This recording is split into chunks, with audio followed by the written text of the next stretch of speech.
Congresswoman Nancy Mace.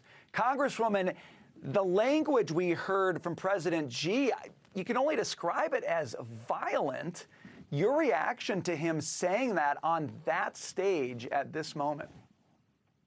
Well, it's incredible, really. And our response from the State Department that we're going to take notes and not action reminds me of President Biden's appearance at the G7 summit just a few weeks ago, a verbal slap on the wrist as well, no less. And just a few weeks ago, I'll add into your reporter's story, General Ming, Chinese General Ming, threatened the United States and Japan just a few weeks ago over Taiwan.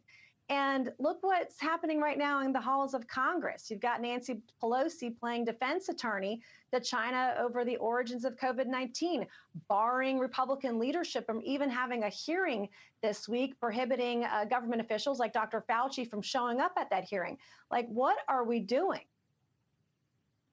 Congresswoman, that's exactly my point. I look at Congress, nothing's happening. Is President Xi making these statements because he can see all too well that nothing is happening in Congress and nothing is going to happen in Congress? Are we enabling this? I believe it's all of the above. I believe that the United States looks weaker by the day right now. And when we're weak, the world is weak. We've got to show strength. One of the reasons, too, that I supported the repeal of the AUMF just a few weeks ago is if we are stranded around the world and not ending some of these wars, we won't be prepared for the fight that China looks willing to pursue in the next few years or sooner. I mean, we've got real challenges abroad and overseas, and we've got to show strength, not just legislatively. And take, for instance, there are Republicans, and there's a growing number of Democrats. We've got Congresswoman DeJette out of Colorado who wants to hold China accountable and investigate COVID-19. But Republicans, too, we're trying to take legislative matters to make a difference over there. China has a mandate, monopoly on batteries for electric vehicles, and Republicans want to bring that business back to the United States. There are ways that we can start to hold China accountable. We can't do that when Democrats are blocking every path forward, including Nancy Pelosi leading the charge. You talk about needing to show strength. I think Congress could start by just showing responsibility. We are getting, as far as I can tell, absolutely nowhere with China on the origins of COVID-19. Republicans holding hearings right now, but that really doesn't mean anything unless you've got the party in power running those meetings. Talk about what you can do to get some bipartisanship on this very clear issue of the origins of COVID-19.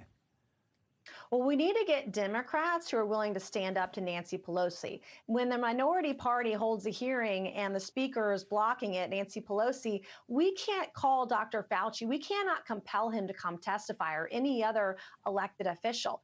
And it was great that the media FOIA Dr. Fauci's emails several weeks ago, but much of the information that was connected to the origins of COVID was actually redacted in emails that were not confidential or top secret in any way, shape, or form. And so we've got to find Democrats who are willing to stand up to their leadership in order to do this in a bipartisan way. So I'm encouraged that there are a handful, including Congressman DeGette out of Colorado, who are willing to start to speak up. And I hope, and I cross my fingers, we can find more of those in the weeks ahead.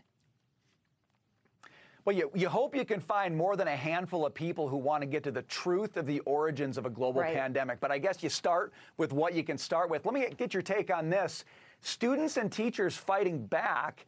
They're filing lawsuits that say that critical race theory in schools violates the Constitution. You're watching this happen across the country, Congresswoman. What's your take on what's happening with parents pushing back on public school districts? Do you think this has more legs? And what can Congress do, if anything, to be supportive of parents trying to push back against what they're very concerned about in these schools? Well, thank goodness for those families and those parents who are speaking up. I have two kids that are in middle school right now, and I praise any parent willing to speak up and speak out at these very public school board hearings around the country. This is a major, major problem when the government, the federal government, wants to teach our students that they're racist, that they were born racist in an ideology based in Marxism ideology. That's not okay. And we've got to support those families and these schools across the country. And it really starts at the local level.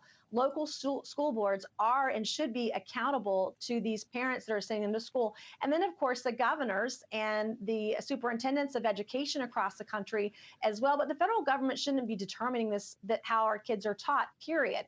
I have sponsored legislation that would not allow funding of critical race theory taught in public schools. The same thing goes for our military. I've again sponsored legislation that would defund that from being taught in our military. And President Biden has reversed so many executive orders that were put in by President Trump. This is one of them, one of many that is destroying our country right now and further dividing us rather than uniting us. Congressman, really quickly, what about support for alternatives to public schools? What about support for the homeschool movement? What about support for private schools? Is there something that Congress can be doing there? If you can't change the public school system, maybe you need to work around it at this point.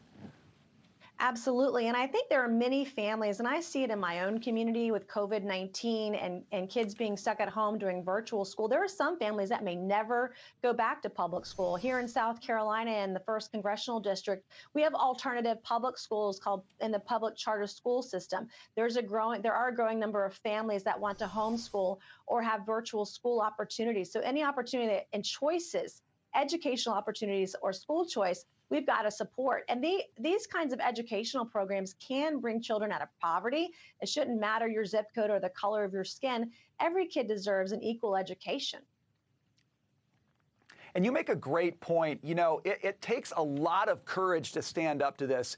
You're not going to score any points in social media. You're not going to score any points with the media in general if you stand up against some of these politically favored movements like CRT. Are you concerned at all that the folks showing courage right now are going to come back for retribution later on down the road? And what can we do, if anything, to protect people who are speaking out on this?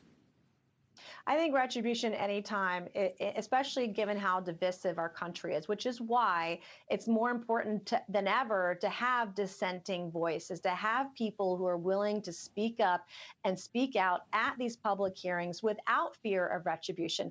I've been through it myself. Just last year, I had my car keyed in the middle of my campaign because someone disagreed with me politically.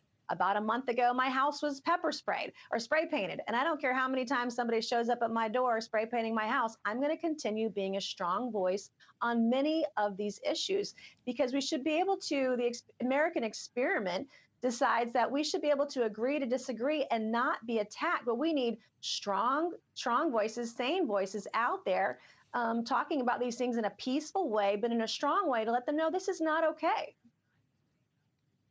Congresswoman, really appreciate your thoughts on these many subjects today. Thanks for being with us. Anytime. Thank you so much, Brian.